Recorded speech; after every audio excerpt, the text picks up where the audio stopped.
What up, world? Your boy El Boogie Brazzle, Jetty Leo, checking in one time. So I've had an opportunity to listen to tonight's State of the Union address from the president, and it's just my 2 cents on that. Now, what I'm not gonna do is go into bashing, because I think that's part of the problem we have right now is indifference and divide. So I'm not gonna get into knocking those that voted for this man, and I won't go into bashing him as a president. But I will, put my little 2 cents in on, I think, where we're at right now as a country. Just in my opinion on this whole wall deal, I think that it's absurd that we are trying to spend so much on a wall, on a physical item, when, in my opinion, the money that could be invested or would be invested in that wall or barrier, not only for initial build, which is by, what I'm hearing is very under budget for what they're stating, not only for the present day, but even for the future and maintenance. But if you're going to dedicate that kind of money to building a physical barrier, why not invest in the people of our country that are seeking jobs and employment? Why not hire more individuals and put jobs, put people to work? Invest in the fact that this is a technological age and we can cover more ground with technology, as it be border drones or, just putting more boots on the ground. I think that takes care of a big problem that we have right now, and that's getting people to work. It's a lot of people out here that would love an opportunity to get out there and get a good paying job, but you want to sink money into a wall. And then on top of that, this whole government shutdown, this is no joke, because we're already starting to see the result of a government shutdown as it pertains to, TSA, government-funded, maintenance companies that either remove trash or, take care of individuals, or money invested in assistance. If this continues, it's proposed that those getting food stamps and type of government assistance, that money's gonna run out for February. The numbers show that January is pretty much covered, but going into February, and if it goes longer, which the President of the United States has stated that he's prepared to let it go for months, maybe even years, if he doesn't have his way. Now, in my time as an adult on this planet and a voting individual, I've never seen such a divide in a way over a physical barrier and the commander-in-chief not getting his way, and that he would invest and take away from the miles and the homes of U.S. citizens in order to make a point or have his way. I don't know if he realizes the kind of hurt that he's putting in our country and our citizens by this tantrum.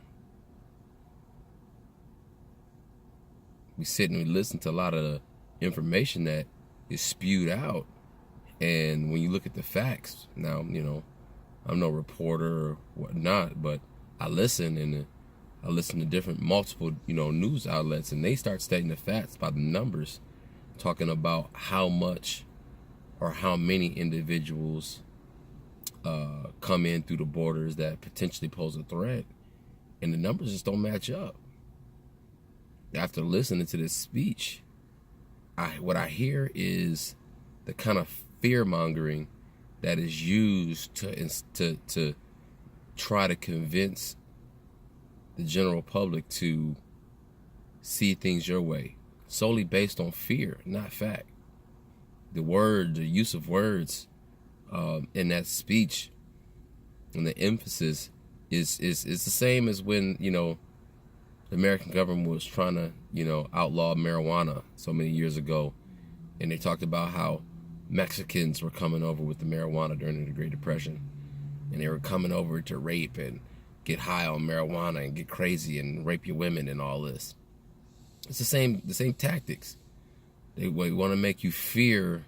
They want to use fear in order to pass an agenda. I believe that in this day and age, American people are more intelligent than that.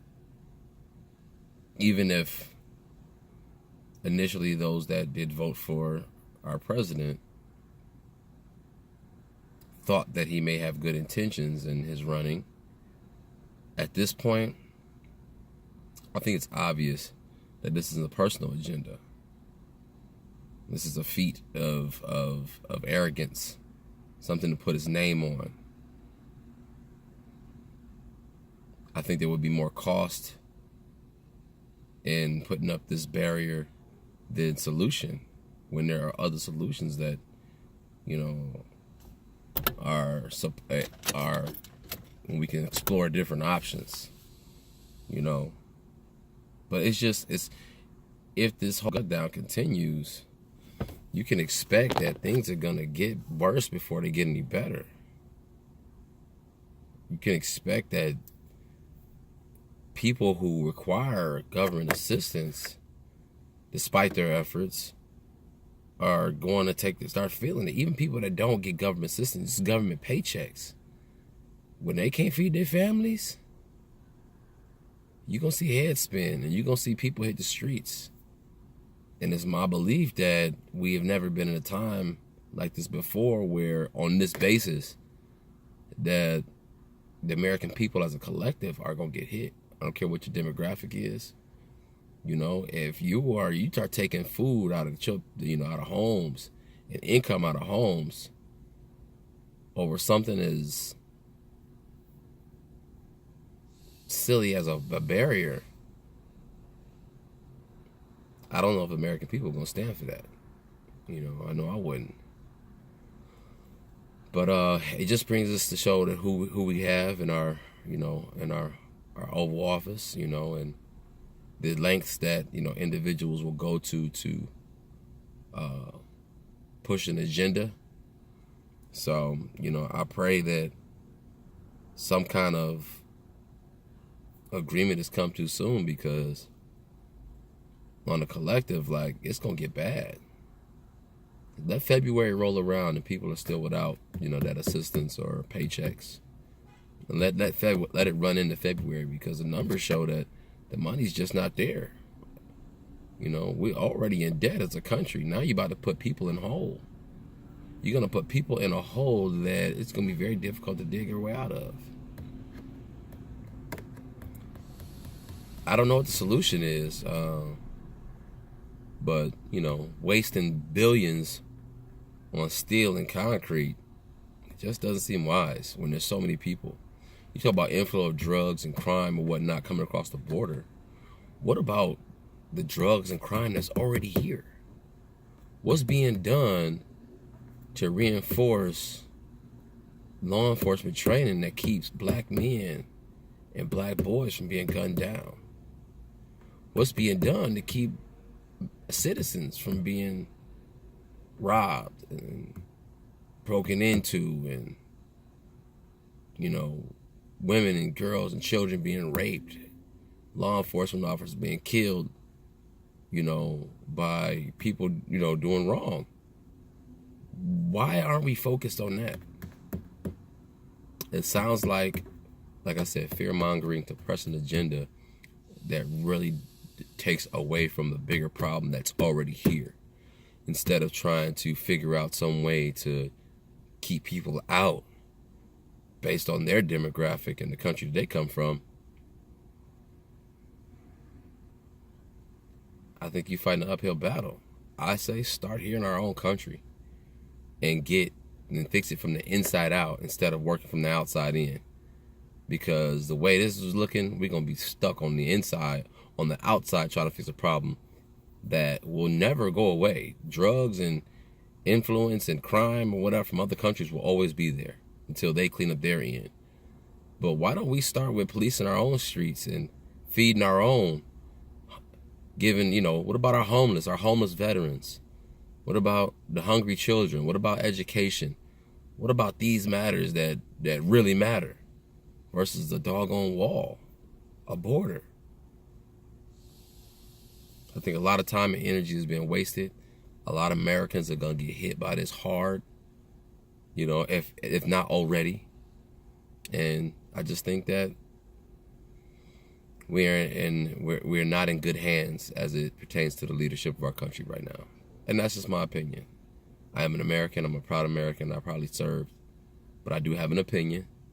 And that's just the way I feel about it. No disrespect to anybody else and their opinion. You are entitled to it.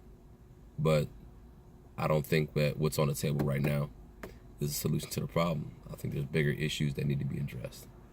That's my 2 cents, man. Take it easy, man. God bless. I'll holla.